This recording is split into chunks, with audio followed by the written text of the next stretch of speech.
Tu ayat wala takunu qa'ina khusina. Mu jangan berpihak pada orang jahat walaupun dia Islam dia jahat. Ini satu daripada ayat yang menyebabkan orang Eropah menengung ada semua di Islam. Pada Yahudi musuh tradisi. Nabi Musa diwakilkan nak Nabi Isa diwakilkan nak Nabi Yusuf diwakilkan nak Nabi Yusuf. Bani Israel Yahudi, adik-beradik dia diwakilkan. Ramai Yahudi ni adik-beradik dia. Nabi Yusuf ni adik-beradik dia.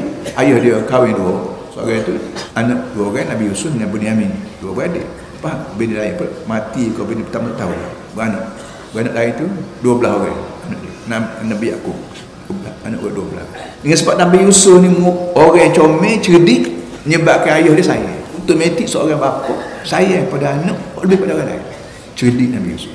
Nyepakat pokok dia, adik-beradik pakat buat anak Nabi Yusuf sampai kau pergi kena tahu dalam lagu. Dalam Quran ada satu surah khusus, surah Yusuf, cerita surah Yusuf benar.